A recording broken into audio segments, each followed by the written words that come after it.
Hoje a gente vai começar o nosso primeiro encontro do estudo bíblico. O estudo bíblico de... Boa noite, Cília. O estudo bíblico do nosso mês de setembro, que é o mês o mês que a gente comemora a Bíblia, as Sagradas Escrituras, a gente deu uma estendida nele, né? Então a gente não vai pegar só um dia, a gente vai pegar 3 datas. Porque é um conteúdo gigantesco, a gente tem muita coisa do Velho Testamento, muita do Novo Testamento, e ainda tem a questão digamos assim, da melhor forma de começar a ler, né, aquela parte técnica, tratando sobre capítulos, sobre versículos. Então para que a gente não fizesse um estudo, digamos assim, nas carreiras, de qualquer jeito, jogado, a gente preferiu, não, vamos fazer separadinho. Eu e a Ohana nós vamos tratar hoje da parte inicial, né? Explicando alguns aspectos da Bíblia. Nós vamos ter seus comentários sobre o Velho Testamento. Na próxima segunda, dia... Não, na próxima é 14, terça. Isso. A gente aborda só o Novo Testamento.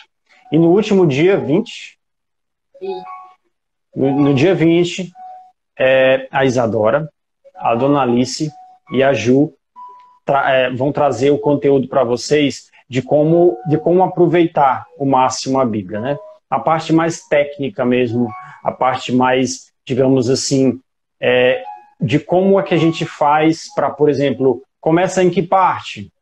Começa pelo Novo Testamento, começa por qual livro? Então, elas vão tecer essa parte desses comentários. Eu vou colocando aqui o nosso nome na condução, aí você já pode, viu? tá bom. Gente, então, mais do que apresentados para o que nós vamos ter hoje, a gente já vai começar, então, nossa atividade, vamos fazer o sinal da nossa fé, pelo sinal da Santa Cruz, livrai-nos Deus, nosso Senhor, dos nossos inimigos. Em nome do Pai, do Filho e do Espírito Santo. Amém.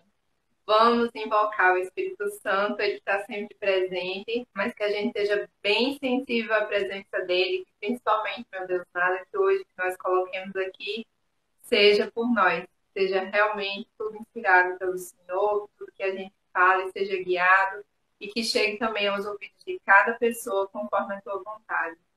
Vinde, Espírito Santo, enchei os corações dos vossos fiéis e acendei neles o fogo do vosso amor. Enviai, Senhor, o vosso Santo Espírito, e tudo será criado, e renovareis a face da terra. Oremos. Ó Deus, que instruíste os corações dos vossos fiéis com a luz do Espírito Santo, fazei que apreciemos retamente todas as coisas, e gozemos sempre de vossa consolação, segundo o mesmo Espírito. Amém. Gente, me veio muito forte agora da gente lembrar que o Espírito Santo, ele está sempre presente.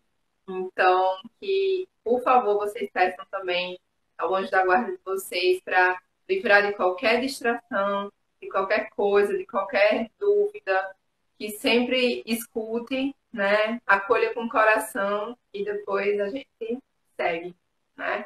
Então, assim, é um tema bastante que a gente dividiu bem aqui os temas, a gente tentou, mas como o Edu já falou, é muita coisa, tá? Então, eu posso começar, Igor, com as observações gerais? Pronto. Gente, a gente, quando pega a Bíblia, eu vou mostrar aqui para vocês 2 Bíblias que eu tenho aqui. Eu tenho essa daqui que eu tenho desde que eu era pequenininha, que é a Bíblia Pastoral. As meninas, no último encontro, elas vão falar melhor para vocês, tá? Essas questões das edições, etc. Eu tenho essa daqui e como eu sou catequista de jovem e de criança também, eu tenho uma Bíblia para crianças aqui, ó. Santuário de Nossa Senhora Aparecida. Então, o que que acontece, gente? Quando a gente pega a nossa Bíblia, né? A gente não pega ela somente, já vai ler. Isso aqui é a Sagrada Escritura. Então, o que que a gente tem que lembrar, tá? A palavra, ela sempre existiu. Então, o que que acontece? A Bíblia é um instrumento para a gente estar se aprofundando na palavra, tá? Então, assim, é a Sagrada Escritura. Quando a gente vai pensar de pegar ela, a primeira coisa que a gente tem que ter muito claro no nosso coração, sabe o que que é? Jesus no centro. Por que que tem que ter Jesus no centro ao pegar a Bíblia para poder ler? Gente, vamos lá. a gente precisa do que a gente chama da analogia da fé. A gente precisa sempre pegar ela e ler por dois viés. Tanto o entendimento no sentido literal, como o entendimento no sentido espiritual. O que seria esse entendimento no sentido literal? Sabe quando é colocado aqui na Bíblia que Jesus disse, este é o meu corpo? É o corpo mesmo. Então, assim, a gente tem que entender no sentido literal. Quando a gente fala assim, Deus é tudo, tudo é tudo. Pode falar, Igor. Toda vez que ele vai falar uma verdade, ele fala, em verdade vos digo. Já nessa parte da óssea, né, do corpo dele, ele fala, em verdade eu falo verdadeiramente, ele reitera o verdadeiramente mais de uma vez, ou seja, é um macete aí para escapar, porque Deus ele foge dos soberbos e dá graça aos humildes. Então quem for soberbo e achar que Deus não pode estar naquele pãozinho, vai perder a oportunidade de se encontrar com ele. É verdade, gente. Então, assim, ó, vamos lá. Pegou a Bíblia para ler, já vai sabendo. É a Sagrada Escritura, vai ajudar você a se aprofundar na palavra e, principalmente, você tem que ter a fé ali já como centro para fazer qualquer leitura, tá bom? Primeira coisa, nesse sentido literal. E a segunda coisa é o sentido espiritual. Por que isso, Orlando? Gente, a Bíblia tem diversos gêneros literários aqui presentes, tá? Por exemplo, além dos gêneros literários, eu posso falar para vocês, existem cânticos, né? Existem os cânticos, as parábolas, que é muito comum também ter. Então, o que acontece, gente? Dentre outros gêneros, tá? Que eu nem vou citar todos aqui. O que acontece? Quando você pega isso daqui, né? E vai ler, quando você começa a ler, você tem que realmente fazer essa questão de ter a analogia da fé. Você tem que entender o que é que aquilo dali está querendo dizer de lição. E aí eu trago uma primeira curiosidade para vocês. A questão do livro de Jó. Vocês acham que aquela história toda realmente aconteceu? Existem doutores que estudam a Bíblia que eles vão investigando tudo isso. Mas qual é a principal lição que a gente aprendeu ali, gente? No livro de Jó? A perseverança, a fortaleza. Então, é esse olhar da fé que a gente fala, tá? Então, sabendo disso, vamos lá. Veio de hoje a Bíblia? Não veio de hoje. Remota lá do tempo mais de 1.200 anos antes de Cristo, já suspeita-se que, né, assim, eu vou tentar falar de uma linguagem bem tranquila, tá, gente? Mas, assim, remota-se do tempo que basicamente era lá na época de Moisés, já tem alguns livros que já foram começados a ser compilados. Então, assim, é realmente muito antigo, todas as escrituras. E o que acontece? A Igreja Católica é quem tem o carisma para interpretar a Bíblia. Então, gente, se a gente for ler e tiver qualquer dúvida, a gente tira pela doutrina da Igreja Católica, tá bom? Porque a Igreja Católica é que, Igor, me ajuda agora, é aquele nome. A Igreja Católica é que ela tem o carisma de interpretar sem erro a Bíblia e é a questão da infalibilidade. Falei certo? É isso mesmo, tá, gente? Ela não erra. A Igreja Católica, ela tem esse carisma, certo? Então, Orlando, o que quer dizer isso? Gente, teve qualquer dúvida ao ler a Bíblia, pega o catecismo da Igreja Católica. Eu não estou pegando aqui porque eu tenho ele em PDF aqui no computador, tá? Mas sempre quando tem qualquer dúvida, eu já me remeto ao catecismo. Olha aí. Certo? A gente já se remete ao catecismo da Igreja Católica. O parágrafo 290 do catecismo da Igreja Católica fala muito também. E outras coisas, tá? Que a gente pode remeter também quando vai falar de Bíblia. Tem o Concílio Vaticano II, o De Verbo Domino, né? Essa questão em latim eu não sei não, mas é dessa forma, tá, gente? No Concílio Vaticano II teve realmente essa parte, tá? Do De Verbo Domino. E aí a gente também tem muito esclarecimento sobre a Sagrada Escritura. Então, como eu já falei para vocês, é todo mundo que vai e escreve? Não. Você precisa ter a inspiração divina, tá? Geralmente, antigamente, falava que quem escrevia eram os agiógrafos, que age vem justamente sagrado e gráfico de quem escreve. E quem é que estuda a Bíblia? São os exegetas, tá? Gente, os exegetas, eles estudam paleontologia, história, línguas antigas. Para quê? Para fazer o contexto. Porque não dá para a gente pegar um livro que remonta de mais de 1.200 anos e a gente lê sem saber o contexto histórico. E aí é que a gente entra, já vai entrando um pouquinho no Antigo Testamento, que é o tema de hoje. Por que isso? Porque o Velho Testamento, ele tem justamente atos, eles são baseados mais em atos históricos, né? Não tem como a gente ler o Antigo Testamento sem perder de vista alguns atos históricos. Então, eu vou falar para vocês só mais algumas características da Bíblia no geral. Por exemplo, né, a gente lê a Bíblia agora bonitinho em português, né? Mas a Bíblia foi escrita em 3 idiomas, gente. Basicamente, o hebraico, o aramaico e o grego. Aí você imagina, né, a tradução de um livro sagrado para você ir lá e traduzir para vários outros idiomas. É todo mundo que pode fazer isso? Não. Quem tem autoridade sobre a interpretação da Bíblia é a Igreja Católica. Então, lá nos anos 300, o que aconteceu? São Jerônimo ele foi e fez a tradução do grego para o latim. E depois do latim, que foi traduzido para outras línguas. Então, ó, se eu digo uma coisa aqui, o Igor vai repetir o que eu falei, ele já fala diferente, imagina escrever um livro desse, gente, né? Então, assim, realmente foram vários e vários anos de estudo e a Igreja Católica se debruça realmente para isso. Então, tem um aspecto interessante que é para a gente pensar o seguinte: já teve-se como se fosse um proto-testamento, né? Desde que Deus colocou a inimizade entre a serpente e a mulher, já era um proto-testamento, que a gente já sabia que algumas coisas tinham derivado ali, né? Depois, a gente tem o Antigo Testamento, que é justamente o quê? Dizendo, preparando para a vinda do nosso Senhor Jesus. E o Velho Testamento, gente, pode prestar atenção, ele é contando a vida do nosso Senhor Jesus, a vinda dele, basicamente, tá certo? Então, ó, quando a gente fala de Bíblia, a gente vai achar, eu vou dar aquelas informações agora que todo mundo pergunta na catequese. Quantos livros tem? Tem 72 ou 73, se você contar com Lamentações de Jeremias, tá? Então, se você contar, dá 73, mas geralmente a gente fala 72, 46 no Antigo Testamento, e o Novo Testamento são o quê? Os 4 evangelhos e as cartas, tá? Gente, do Antigo Testamento, o Igor vai falar bem direitinho, mas assim, ó, a gente tem o Pentateuco, tá? Que são os 5 principais, os 5 primeiros livros, né, da Bíblia, que é o Gênesis, o Êxodo, o Levítico, o Números e o Deuteronômios.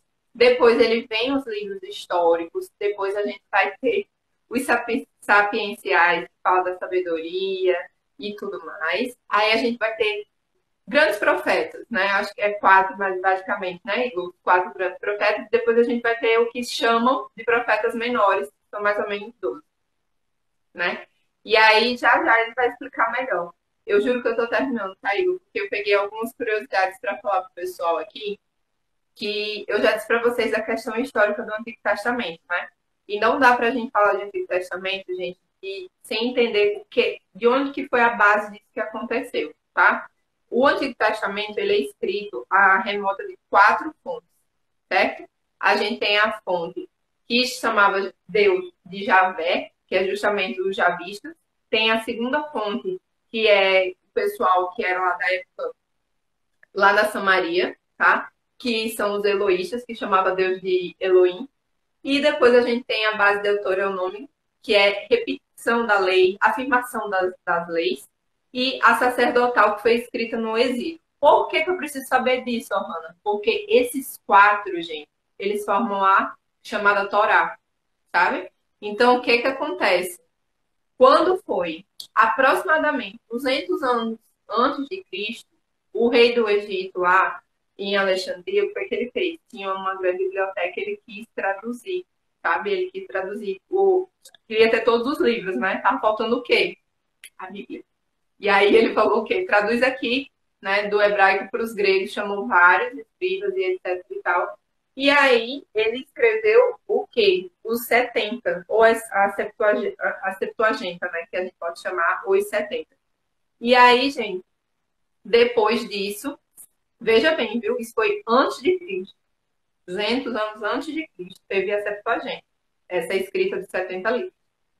Quando foi 100 anos depois de Cristo, os judeus antigos fizeram um sínodo, tá? Numa cidade chamada Jânia. E aí foi que eles viram, gente, que tinha alguns livros que, por critérios nacionalistas, eles iam tirar. Por exemplo, livro que não era escrito na Judéia, tirava. Livro que não exaltava. Então, a moral da história é aquela velha divisão que você já deve estar se perguntando. Quantos livros tem de diferença entre a Igreja Católica e a Igreja Protestante? Basicamente, depois da Reforma Protestante de 1517, os protestantes eles ficaram com 7 livros a menos, eles seguiram um pouco dessa questão dos judeus antigos, tá bom? Então, se a gente for citar assim, qual que é a diferença da Bíblia Católica para a do protestante? Não tem um livro de Tobias, não tem um livro de Judite, não tem os dois Macabeus, não tem Eclesiástico, não tem Baruque, sabedoria eu já falei para vocês, né? E também eu estava verificando, não tem alguns trechos de Esté e os trechos de Daniel. Por quê? São justamente os trechos que eram do grego. Então é isso, gente. Basicamente é isso. E o que é mais importante da gente saber são essas informações antes de realmente se aprofundar na leitura da Bíblia. E lembrando, tá? Foram tirados esses 7 livros, mas não foram acrescentados nenhum. Certo? Eles não acrescentaram nenhum também. Isso é bom da gente entender também, tá? Igor, pode falar aí sobre o Velho Testamento? A música do fundo está incomodando? Não, né? Não. Então, o Velho Testamento, ele inicia, assim, o Pentateuco, que é chamada Torá, né? Que são os 5 primeiros livros. A tradição afirma que foram escritos por Moisés. Mas isso não é uma coisa que dá para a gente ter certeza plena, absoluta. Foi Moisés, mas a tradição traça esse paralelo, né, em que ele vai descrever o Gênesis. Essa abordagem do Gênesis ela é interessante, porque ela foi meio que passada de boca a boca. Né? Algumas correntes acreditam que Adão representa a humanidade, o que vem do Adam, né? Eu particularmente não acredito. Eu acredito que ele realmente foi uma pessoa, porque ele está na lista da genealogia, que começa com ele e vai até o Messias, lá no Novo Testamento. Mas quem sou eu, né? Eu sou um neófito, sou um leigo, então não vou me meter no meio do pessoal aí mais douto. Mas existe uma corrente que fala que Adão e Eva não foram pessoas, não foram um indivíduo. O Adão e a Eva, mas a representação, né, de uma unidade aí da humanidade e tudo mais. Bem, isso não é 100% importante. O mais importante é a mensagem que se passa do Gênesis, que é a queda. Né? Em algum momento, a humanidade recebe, né, de Deus o sopro da vida. Os animais já tinham vida. Os animais foram criados anteriormente, né, nos dias anteriores. O homem é criado no 6º dia. E a vida não é só a existência do ser bruto, do animal, mas o ser humano ele recebe algo a mais, ele recebe esse sopro. Deus ele pega o homem do barro e ele sopra nas suas narinas. Então é como se foi colocado, foi infundido dentro do homem uma parte de Deus, uma existência referente a Deus. E até quando ele fala, vamos fazer ele a nossa imagem e semelhança. Então, isso que é importante da criação. O homem foi feito com a dignidade lá em cima, em comparação à criação, em comparação aos elementos sem vida, né, as rochas, né, e aí no patamar superior as plantas, e no mais superior já com algumas sensações, locomoção e tudo mais, os animais, e o homem já com aquela sua capacidade de amar, com aquela sua capacidade de escolher entre o certo e entre o errado. E aí, nesse Gênesis aí, nesse momento da criação, o homem ele é testado. O homem ou a humanidade já um pouco maior, ela é testada por um terceiro elemento. Entra um terceiro elemento, uma serpente, né, que a gente sabe, no próprio Evangelho fala, a serpente, o dragão, né, a antiga serpente. Então há um terceiro elemento que utiliza da inocência dos nossos pais, né, para corrompê-los e afastá-los do bem. O que é o bem supremo? É Deus. É buscar Deus. Buscar a contemplação de Deus. Qual é o mal? É tudo que está afastado de Deus. Então, nesse momento, o Gênesis tem esse corte. E nesse corte, o ser humano escolhe afastar-se de Deus. Escolhe colocar-se como Deus e buscar o conhecimento do bem e do mal. Então, a partir desse momento, a humanidade, ela escolhe o seu caminho. E esse caminho que Adão e Eva escolheram lá no mito, ou o que quer que seja na parábola da criação, é interessante, sabe por quê? Porque todos os dias nós fazemos essa mesma escolha. Todos os dias eu me deparo com a situação em que eu tenho que escolher Deus, ou a mim mesmo, ou o mundo, ou qualquer outra coisa que afaste de Deus. O Gênesis nunca esteve tão próximo na nossa vida do que ele está aqui no cotidiano. Esse teste que Adão e Eva passaram no Gênesis, eu sinto que eu passo ele todos os dias. Às vezes não dá vontade de fazer live, às vezes dá preguiça. E aí eu posso inventar uma mentira, eu posso inventar qualquer coisa. Mas não, eu venho para cá. Por quê? Porque eu estou no meu Gênesis. Onde eu tenho que escolher ou Deus, ou a mim, ou o meu prazer, ou o que quer que seja. Então esse livro do Gênesis, essa parte introdutória, ela está no nosso dia a dia, todos os momentos. E o Gênesis, ele se desenvolve, né? A saída dos nossos pais, né? A gente tem aquele aspecto dos grandes, no caso aqui, dos primeiros patriarcas, né? Nós temos os primeiros patriarcas, mas antes dos primeiros patriarcas, eu quero salientar para a situação pré-dilúvio, né? Nós temos um momento aí de pré-dilúvio, onde a humanidade, de alguma forma, houve uma corrupção. No Gênesis 6, fala que os filhos de Deus, né, desceram e se enamoraram das mulheres, né, pegaram as mulheres mais bonitas, as filhas dos homens mais bonitas, e tiveram relações com elas, e tiveram gigantes, e houve uma espécie de corrupção na raça humana. O Gênesis 6, Hanna, dá um estudo bíblico assim, ó. Porque muita gente acha que tem uma corrente que acha que os filhos de Deus foram a descendência de Sete. E outros falam que foram os anjos que desceram do Monte Hermon. Então tem uma batalha violenta, doutrinária nesse aspecto. Então a gente observa que desde do pecado do assassinato de Caim, né, até a escolha de Deus para separar Noé, né, para trazer uma nova esperança para a raça humana, houve uma corrupção aí. Houve alguma coisa que gerou uma corrupção tamanha que Deus teve que reservar. Não, eu vou ter que entrar, eu vou ter que fazer uma separação aqui, eu vou ter que pegar Noé e vamos ter que resetar. E ele faz essa purificação por meio, né, das águas e tudo mais. E aí tem uma questão geológica, tem questões aí que vai embora. A gente não vai entrar nesse aspecto. Mas aí logo depois do dilúvio, a humanidade estava se corrompendo novamente.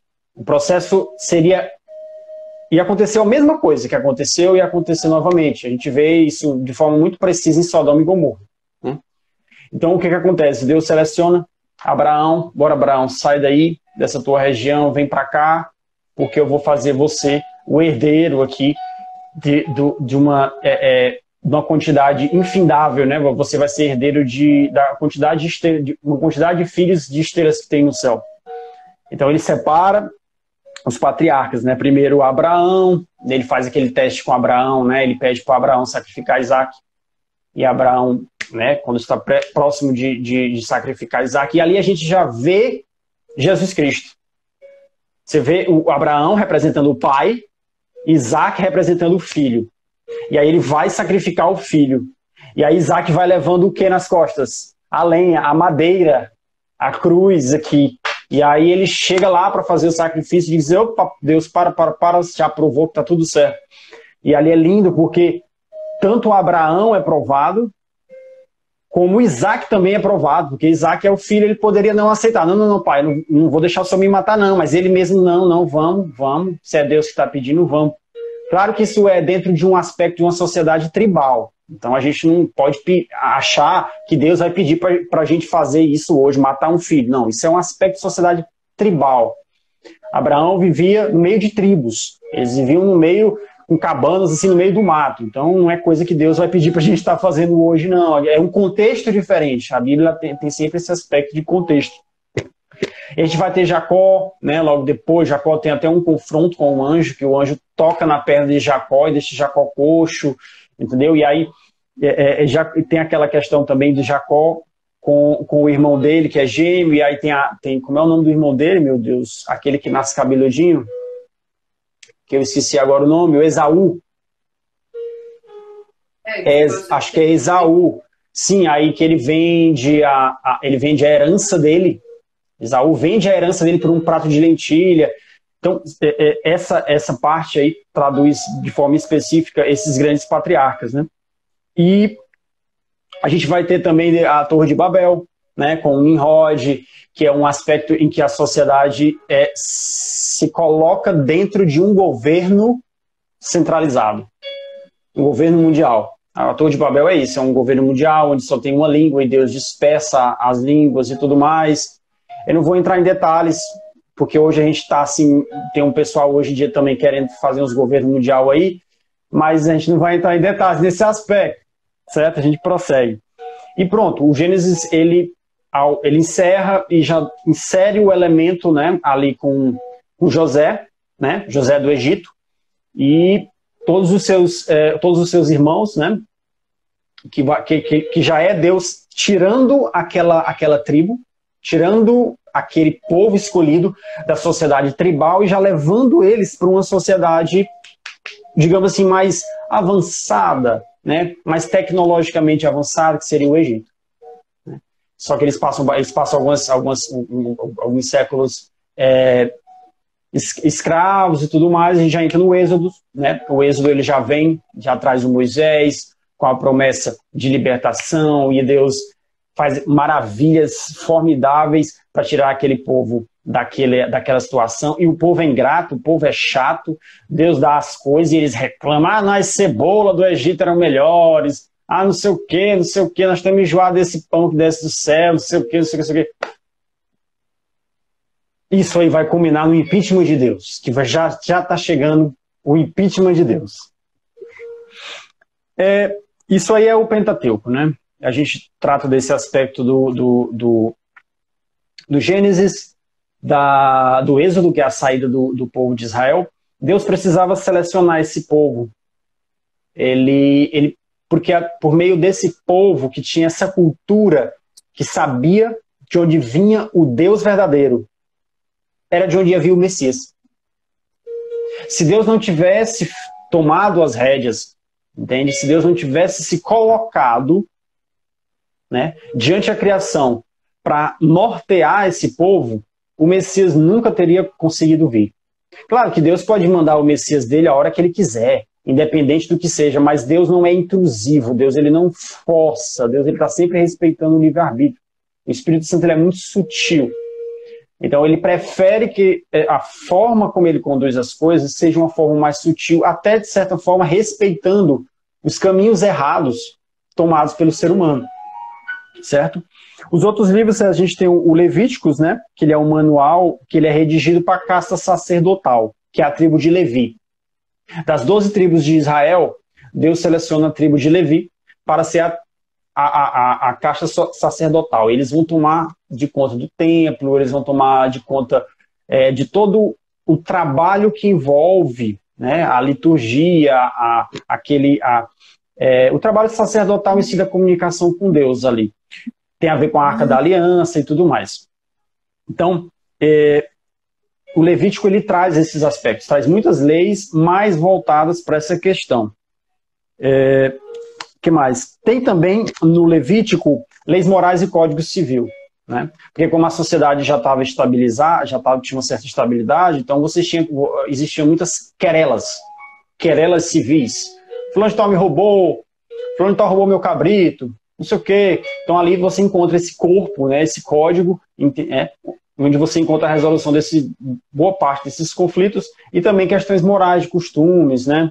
A etiqueta, digamos assim. O Números, ele traz o livro de Números, ele é uma espécie de continuação de Êxodo, e ele traz muita nomenclatura, ele traz nomes de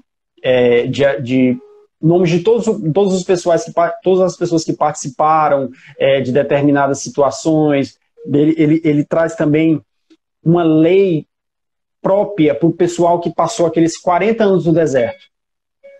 Na fuga do Egito, Israel passa 40 anos. Deus promete a terra de Canaã. Eles chegam à terra de Canaã, mas eles ficam amedrontados. Eles dizem que lá os homens da terra de Canaã são gigantescos, são fortes, e eles são como gafanhotos, muito pequenos e tal. E Deus, mas vocês são muito covardes, rapaz. Eu tirei vocês do Egito, abri o mar no meio. Vocês estão com medo de enfrentar os caras? Não, pois eu vou botar vocês agora para vocês andar 40 anos aqui no deserto para vocês virem a cabo da peste. Diga lá. Gente, é só uma passagem que eu recomendo para vocês, Números, capítulo 23, viu? Anota aí, Números, capítulo 23, o versículo 19a, fala bem assim, ó. Deus não é homem para que minta, nem filho do homem para que se arrependa. Então, ele falou que vai levar para a terra prometida, terra que emana leite e mel, entendeu? Não importa o que aconteça, né? Também e aí eles ficaram com medo. Se Deus está dizendo para você ir, vá, não tenha medo. E aí eles, né? Os 40 anos foi uma espécie de castigo, de amadurecimento para o pessoal de Israel. O Deuteronômio é a segunda lei, né? Ele essencialmente ele é essencialmente um código religioso e jurídico, né? Então tem esse aspecto dessa legislação jurídica, né, e religiosa. Ele tem uma parte dele que é a repetição do Êxodo, certo? Ele tem a exortação da obediência a Deus. Você vai ver esse aspecto de obediência a Deus muito forte, né? Em Deuteronômio, no final de Deuteronômio, tem o que o pessoal chama as maldições. Ou seja, aqui, você sabe o que eu estou falando, não sabe, Ohana, das maldições? Você sabe, no Deuteronômio, lá no final, você vai ver as maldições. E é coisa pesada. É coisa pesada, muito pesada. Do tipo, se você não obedecer a Deus, você vai ver as tribos estrangeiras pegando seus filhos e arrancando seus filhos da sua mão, e não adianta o que você vai fazer, entende? Em Deuteronômio a gente encontra isso. Mas não se assustem, isso aqui é tudo base histórica, no momento específico, né, dos judeus lá naquela época. Pronto, a gente encerra o Pentateuco. A gente entra nos livros históricos, são 16 os livros históricos, né? Nós temos o livro de Josué, o livro dos Juízes. Calma que nós já estamos chegando no impeachment de Deus. O impeachment de Deus está chegando. O livro de Ruth, o livro do meu queridíssimo, meu xará, Samuel. Eu agradeço demais a mamãe por ter me colocado meu nome de Igor Samuel, que eu adoro esse profeta. São dois os livros dele. 2 livros de Reis, 2 livros de Crônicas, o livro de Esdras, o livro de Neemias, os 3 livros de Tobias, Judite e Esther, que nós não encontramos, né, nas Bíblias protestantes, e o Macabeus. O livro de Macabeus 1 e 2, que também não encontramos nas Bíblias, porque nos livros de Macabeus a gente tem uma fundamentação muito forte do purgatório. E aí eles não acreditam no purgatório, então, infelizmente, fazer o quê, né? Então vamos lá, vamos traçar rapidamente aqui. Livro de Josué, o que a gente lembra de livro de Josué? Cerco de Jericó. Cerco de Jericó. Mosués, olha só o que eu ia falar, Mosués. Josué, ele é... Josué, ele é o general que assume, né? Pelo menos logo após a morte de Moisés, ele assume esse aspecto de um pouco de profeta, mas mais como general em si. Ele é que vai liderar os hebreus na conquista desses territórios daquela região ali de Canaã, né, que Deus protegeu. Após o amadurecimento de 40 anos que o pessoal teve que passar no deserto. Moisés, ele não chega a contemplar a entrada dos hebreus, né, na terra de Canaã, mas Josué, ele avança nesse aspecto. No livro de Josué a gente tem passagens excepcionais, né? Nós temos aqui a prostituta Raabe, belíssimo exemplo, né? de uma mulher que teve peito e teve força de Deus para ajudar o pessoal, os espiões, né? nós temos a passagem pelo Rio Jordão, a tomada de Jericó, né? E a vitória de Josué em Gabaão. Juízes. Juízes é um período de 200 anos. Toda vez que eu lembro de Juízes, eu lembro de Sansão, né? Que foi escolhido por Deus. Deus tinha um plano formidável para Sansão, mas meio que Sansão não conseguiu aproveitar na maior parte da sua vida. No final ali ele conseguiu uma redenção e conseguiu derrubar e eliminar os sacerdotes e o pessoal lá da filisteus, né?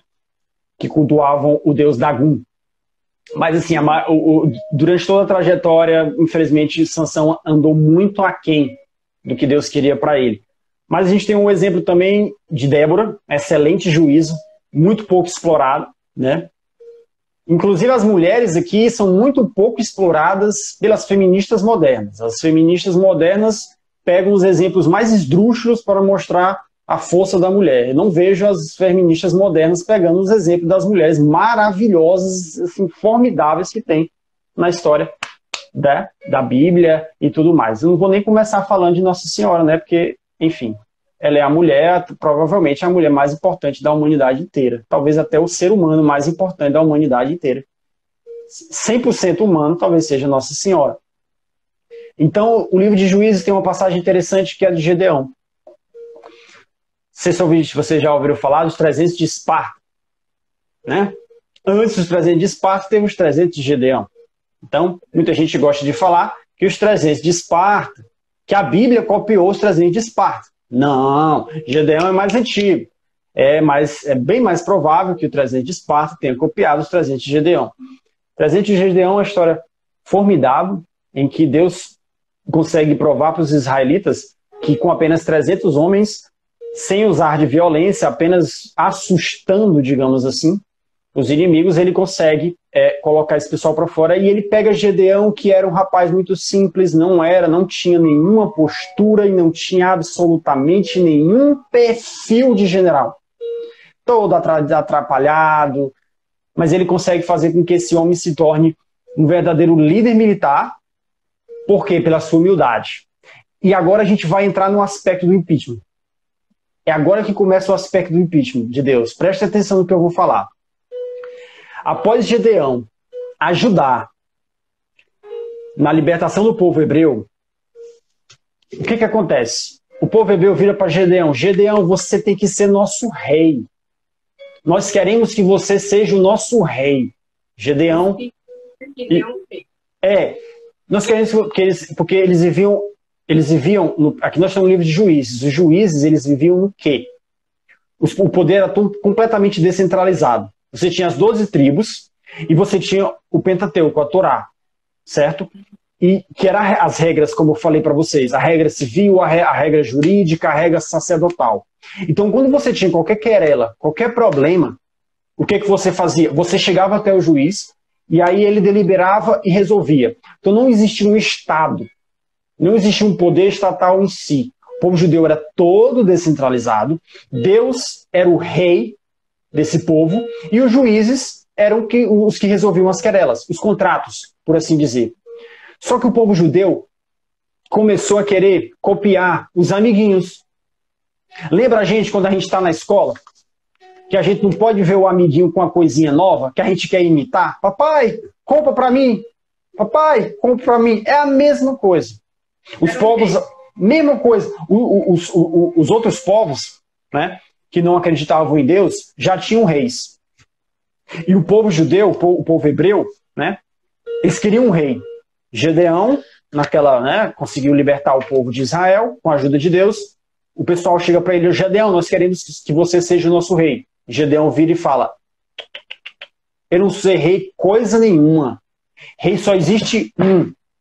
Javé. Eu sou o que sou. Só ele é rei. Gedeão aí demonstra o seu nível de humildade e subserviência a Deus. Então a gente encerra o livro de Juízes nesse aspecto. E a gente pega aqui, por exemplo, o livro de Samuel. Né? Daqui a pouco eu volto no de Ruth. O livro de Samuel, ele começa com o profeta Samuel, a mãe dele, a Ana, né, faz um pedido a Deus. A outra mulher do marido dela fica humilhando a Ana, dizendo que ela não podia ter filho e tudo mais. E ela pede a Deus, né, que possa ter um filho. E quando ela tem Samuel, ela o coloca à disposição de Deus. Então Samuel é um dos maiores profetas por conta disso, né? Porque sua mãe ofereceu, né, o sacrifício do seu filho pequeno. Então Samuel, ele é importante porque por meio de Samuel que a gente tem aquele momento onde começa o reinado, onde começam os reis de Israel, né? Por meio de Samuel é coroado Saul, depois Davi. É por Samuel também que a gente tem um entendimento importante de que a gente não pode consultar médiuns. A gente não pode consultar, porque Saul consulta uma médium para pedir informações sobre Samuel, que Samuel já havia morrido. E Saul tem um destino não tão favorável. Agora entra o impeachment de Deus. Samuel. Se a gente pegar no livro de Samuel, o povo hebreu queria porque queria um Deus. Desculpa, um Deus não, um rei, porque um Deus ele já tinha. E Samuel, ele chegou a Samuel, você é um excelente juiz, você é um excelente profeta, mas os seus filhos não são como você. Nós queremos um rei, nós queremos um rei. Todos os países aqui ao nosso redor, todas as civilizações possuem um rei, só a gente não possui um rei.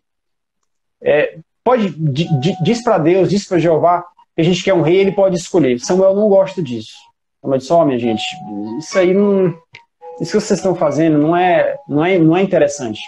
E aí Samuel consulta Deus e Deus fala, Samuel, não se preocupe, o problema deles não é com você, o problema deles é comigo. Eles são ingratos, eles não me aceitam, eles não me querem como seu rei. Então, eu vou fazer aquilo que eles pedem. E aí Deus, né, pede a Samuel que unja Saul. Mas Samuel avisa, vocês têm certeza que vocês querem um rei? Esse rei vai cobrar impostos. Esse rei vai explorar vocês. Esse rei vai pegar os seus filhos e vai colocar em exércitos para morrer em locais que vocês desconhecem. Vocês têm certeza que vocês querem isso?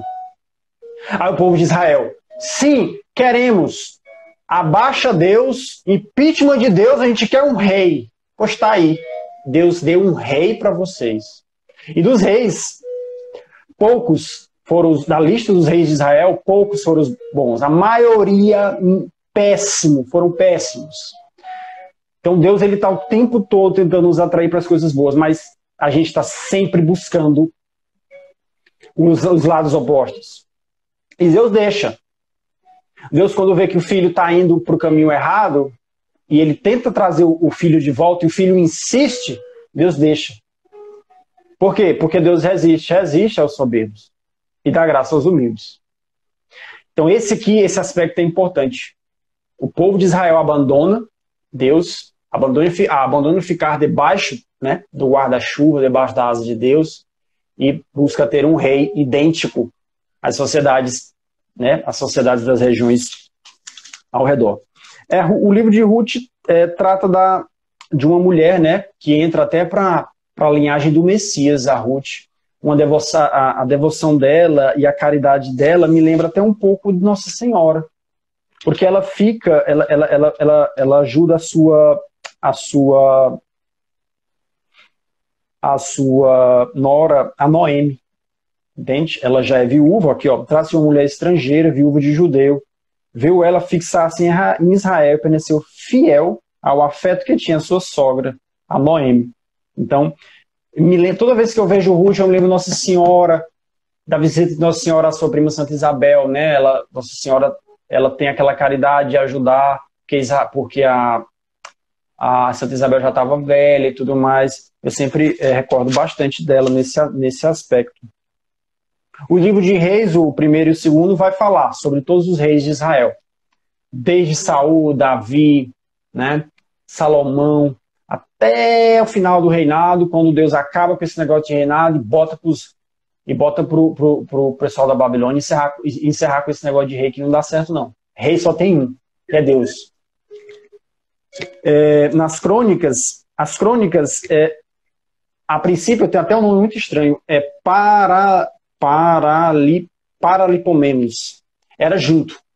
O livro de Crônicas, Esdras e Neemias eram juntos, os três. Era chamado de Paralipomenos, né? O livro de Crônicas, ele vai contar histórias, né, de crônicas heróicas também, muito relacionadas aqui aos reis, e alguns cânticos e profecias. Semelhante ao de Esdras e Neemias também. Vamos aqui que o tempo tá correndo para nós. Tobias é o arcanjo Rafael. As orações de Tobide e Sara se encontram no céu. Deus manda Rafael para ajudar Tobias nessa saga para curar a doença de Tobide e ajudar a Sara, que já estava no 7º casamento, que na hora que ela ia pro vamos ver, o rapaz morria. Dizendo lá que era o demônio Asmodeus. Então, ou seja, é formidável esse livro. Judite e Esther. Duas mulheres assim, ó. Quer falar da Estherzinha? Eu amo a Estherzinha. Gente, a história de Esther, eu sou apaixonada pela história dela. É um conto, né? A gente pode considerar ela como um conto. E ela tem aquilo que eu falei para vocês no início. Ela tem um misto um pouco do hebraico antigo. Tem umas partes que são já da tradução romana. E assim, o que é mais impressionante de Esther é justamente perseverar, sabe? O povo, ele estava sendo muito oprimido. Essa questão da justiça. O contexto que é escrito é muito desfavorável. Então, assim, tinha a questão dos reis opressores ali, e ela simplesmente é a figura que luta por essa justiça. Agora, ela luta de uma vertente micro, que é ali no país. O que ela podia fazer no país, ela tentou fazer, mas ela estava defendendo uma coisa mais global, sabe? Essa questão da justiça, da liberdade, da partilha. Então, assim, ela defendeu com o que ela pôde. Ela não se calou, ela fez, né? Ela fez alguma coisa. Às vezes a gente fala assim, não vou fazer porque eu acho que isso daqui, uma palavra, isso daqui não vai fazer nada. Ela pegou e tentou. Ela foi lá e fez. Fez a parte dela e, né? Foi. A Esther, né, com o rei Xerxes, da Pérsia, e a Judite com um general, o Elefontes, né? O nome dele é todo estranho. É o Holofernes, ele é um general do Nabucodonosor, certo?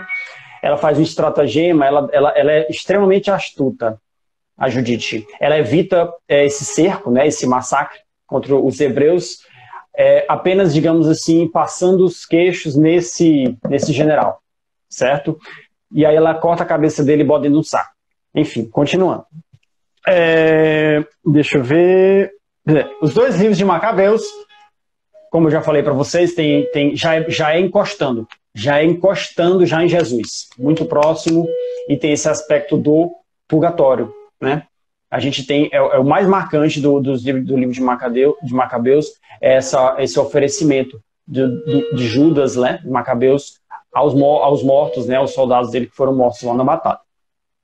Entramos nos 7 livros sapienciais, o livro de Jó, como a Ohana já até descreveu, né, um pouco aí pra gente. O livro de Salmos, o que eu vou falar de Salmos, meu Deus do céu? Salmos é um elo formidável. Se você não sabe rezar, se você não sabe o que rezar para Deus, procure um salmo. Tem salmo para ação de graça. Tem salmo para você se lamentar, certo? Deixa eu pegar a lista aqui que eu fiz. Tem salmo para você ter confiança. Tem salmo para isso. Tem salmo para te encher de sabedoria. Tem para meditar, tem para louvor. Essa é uma dica crucial dos Salmos. Os Salmos, da descrição de Salmos, ele traduz como louvores, né? São louvores a Deus. Então, se você tem qualquer dificuldade de se comunicar com Deus e não sabe o que falar para Deus, vá nos livros de Salmo. Os salteiros são 150. Dá para a gente fazer um estudo bíblico só de Salmos. Meu Deus, é formidável. Prosseguindo aqui. O Provérbios são o pessoal fala que Provérbios e Eclesiastes, né? O pessoal fala que seria escrito por Salomão, mas a gente sabe que isso não dá para ter 100% de certeza. Provérbios, diria, são dicas. O termo em inglês seria tips. São dicas de conduta do dia a dia, certo? São coisas que a gente como é que a gente faz para lidar com o pai, com a mãe, com os irmãos, com o vizinho. São dicas de sabedoria para lidar com todo o aspecto mundano em si. Obviamente, tudo observando Deus, né? Tudo observando, buscando a glória de Deus e o seu conhecimento. O Eclesiastes eu não vou entrar porque a gente tem um estudo. Nosso primeiro estudo bíblico foi sobre Eclesiastes. Vaidade de vaidades. Tudo é vaidade debaixo do sol. Então vocês procuram aqui no nosso canal do YouTube que vocês vão encontrar um estudo que eu e a Aira fizemos em junho sobre o Eclesiastes, certo? Canto dos Cânticos, para quem gosta de poema, é aqui. Esposo, Jesus. Esposa, a igreja. Nesse poema tem até alguns aspectos sensuais, certo? Ocorrem. Então, ele era muito utilizado pelos hebreus antigos como cânticos nupciais. O pessoal ia casar e tudo mais, mas você vê que a abordagem é uma abordagem de um casamento mesmo, de sangue, entre um esposo e uma esposa. E quem é esse esposo e quem é essa esposa? Em alguns momentos eu consigo sentir também até Nossa Senhora, em que o esposo seria o Espírito Santo e Nossa Senhora seria a moça, né? Porque a gente sabe que o Espírito Santo é quem fecunda Nossa Senhora. Então, o Cântico dos Cânticos, no livro dos protestantes, se eu não me engano, está o nome Cantares. O livro da sabedoria, né, ele é o livro da sabedoria de Deus. Ele vai demonstrar a sabedoria de Deus. E como a sabedoria de Deus, ela leva o homem a fazer as coisas boas. E também ele vai falar como a sabedoria de Deus deu aquela grandiosidade do reinado de Salomão. Só na parte que Salomão foi ok. Porque depois que Salomão trouxe uma menina do exterior, e aí começou a fazer... teve uma parte de Salomão que não tem sabedoria de Deus, não. Tem sabedoria de gnose, de outra coisa. O Eclesiástico, escrito, né, a autoria seria de Jesus de Sirac, é o livro que que as meninas, né, vão abordar com conteúdo aqui nas Virtuosas esse mês. Também muito semelhante ao livro de Provérbios, certo? Tem exortações, né, sobre a sabedoria de Deus, né, com relação ao cotidiano e as coisas relacionadas à nossa vida material, certo? E os 18 livros proféticos. Em especial, o destaque é o livro de Isaías. Tem muita profecia de Jesus. Falta não acabar. Até do burrinho que Jesus monta. Daniel é Daniel, né? As profecias de Daniel lá com Nabucodonosor. Nabucodonosor tem um sonho com uma estátua gigantesca, onde a parte superior aqui é de ouro, a parte do peito é de ferro, a parte aqui da barriga é de bronze e os pés de ferro e barro. Uma pedra se desprende, rola de montanha e derruba. Tem a aparição de algumas bestas, então demonstra grandes impérios que viriam, né?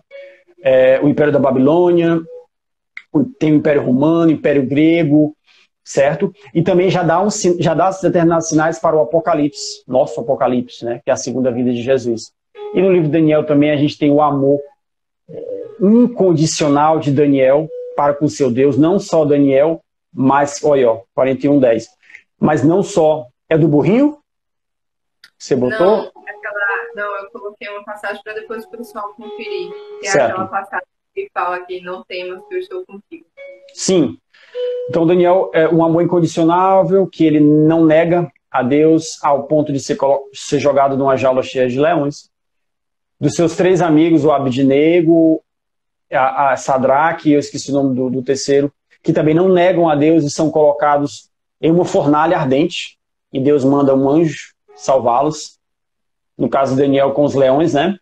Um anjo também faz com que os leões não ataquem Daniel durante toda a noite. Nós temos Jonas, o cara teimoso, que Deus diz, vá lá pregar para Nínive, vá pregar para eles, vá pregar a salvação, porque eu vou destruir Nínive. E Jonas, não vou não. Não vou não, eles não merecem salvação não. Salvação é só para os judeus. Nínive é pagão, não merece não. Deus, você vai para onde? Caia do navio. Baleia vem, puf! Baleia não, peixe grande, desculpe. Peixe grande vem, puf!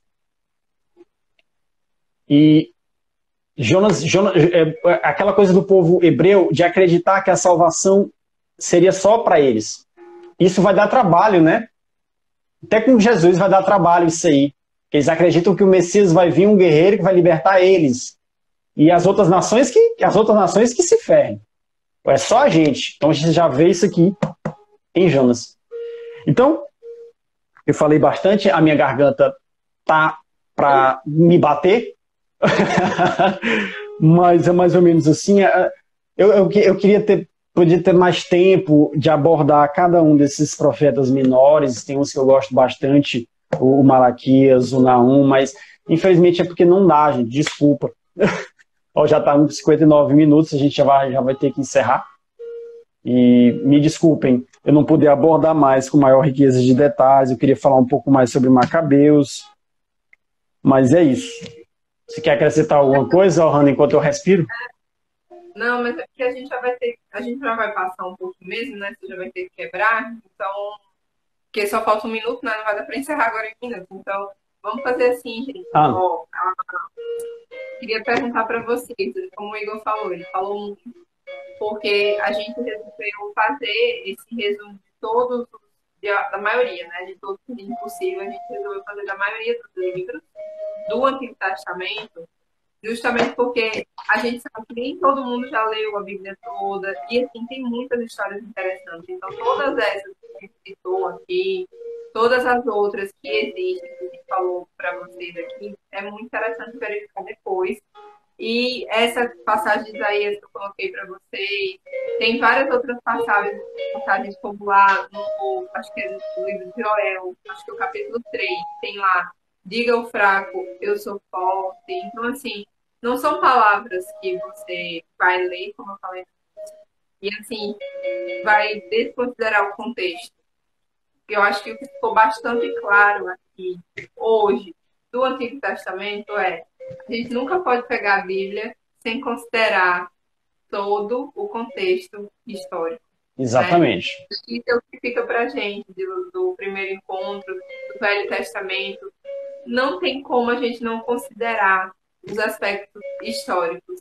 É uma coisa que a gente não tem tanto costume, mas a gente precisa ressaltar bem. Tá? Muita gente fala, o Deus do Velho Testamento era muito sanguinário e tal, mas você tem que entender por que Deus fazia essa seleção, entendeu? Por quê? Ele era sanguinário e tudo mais. Calma, gente. Tem gente que acha que, não, o Deus do Velho Testamento é um Deus. O Novo Testamento é outro Deus. Calma, é o mesmo. A Trindade é a mesma, ela é eterna. Você precisa entender por que aquelas coisas aconteceram. Como eu falei, ele pede para Abraão sacrificar Isaac. Mas por quê? Porque eles viviam numa sociedade tribal, é diferente. Não é igual a gente aqui no mundo moderno. Os testes são diferentes. Então, mais ou menos nesse aspecto. Vamos fazer a contemplação? Vamos fazer. Gente, a gente vai fazer a contemplação agora de 3 Bíblias, tá? E aí, depois, para vocês pegarem, é só entrar em contato aqui pelo direct, ou subir foto do Rosário e falar com a Juscelina, tá certo? Ou se não, o pessoal dela mesmo, ela tá aqui. Fala alguma outra coisa, Ju. Se o pessoal te ver aqui, também pode entrar em contato direto com ela, tá certo? Você quer que eu fale o número, Igor? Diga aí que eu já tô no ponto aqui, eu só faço contar, me diga. Me veio o número 12, de cima para baixo. 3, 4, 5, 6, 7, 8, 9, 10, 11, 12. Meu amicíssimo Ítalo Soares Brasil. Pedi para ele entrar hoje, ele tá aí. Ítalo, meu brother, você ganhou a primeira Bíblia aqui, ó.